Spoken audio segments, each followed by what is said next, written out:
Hey guys, welcome back to another video. Sorry it's been so long. Last week on Mother's Day my house flooded and it took us a week to get it all fixed and ready to go, but I'm back and I'm going to try to get at least a video every other day, if not every day. And in this video I'm going to show you how to do a gold box like in Borderlands. And I've got this glass to kind of show you. I've got a pink block underneath it because that's going to be the block that I detect for. I chose the pink because I don't really use a pink block, so it's going to be the easiest one to use to where they can't just go over here and use it. Oh haha, I've cheating the system. But you can also use any block that you never use, you could use blue box or whatever.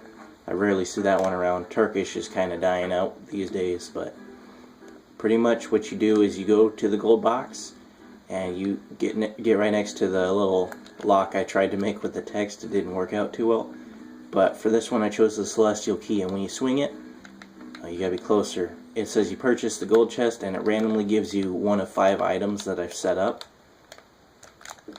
and for the most part it's going to give the player a stack of gold because that's the last item that I set. But as you can see, you've got gold, bow, katana, starlight amulet, and water talisman. To do this you're going to need 3 scripts, but they're pretty easy to do. First one, you're going to need the set event one, which is just the item swing for the celestial key or whatever key you choose. And we're going to choose GC open chest 1. I just put that as a name because it's specific and it doesn't accidentally call from another script. The next one you're going to need is when they do the key. This is the GC open chest 1 for when they swing the key. First I did if the is block pink, which is 1 forward and down 1. Now this right here, this section, it checks for if they're crouching, because the VREL at 000 would be right at where the player's head is.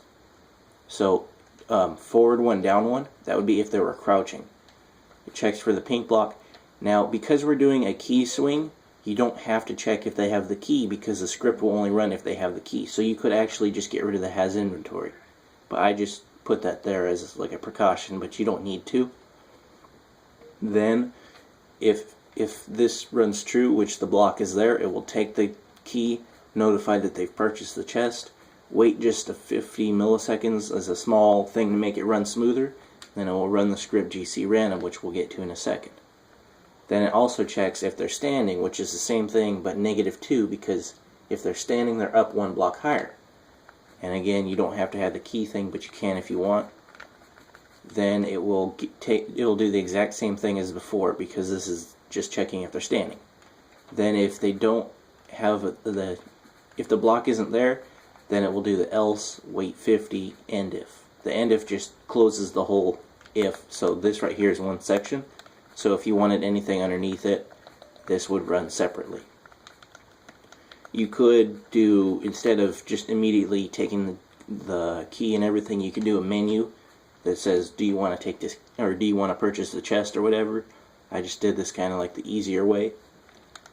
And then the last script you're going to need is going to be the one for the random items. This one is a simple if is random then, which if 1 out of 5, then I gave him a sword.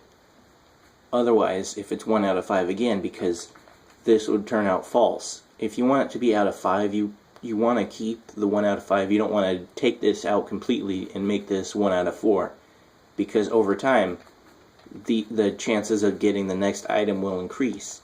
So eventually this one will be 1 out of 2, which, I mean, that's going to be pretty hard to pass up compared to 1 out of 5 over here. So to keep them all the same, you want to do 1 out of 5, and if that runs false, it'll check 1 out of 5 for this one. And then it checks again and again. And then at the end, the last one, this is the 5 on the dice or whatever, 5 out of 5. It will give them an item for sure. Now you'll notice in my inventory, I have a lot of gold, so with the is random, the last one will run a little bit more depending on the ratio. Like if it's 1 out of 2, it's going to be completely random. But 1 out of 5, it's 1 out of 5 for every item, and then it gets here. So it's a better chance that this will be here for the gold, but it's not much, and that's just a bug with the is random. There's not really much you can do to change that. So that's pretty much how to make a gold box from Borderlands. So hopefully you enjoyed this video, and I'll see you in the next one.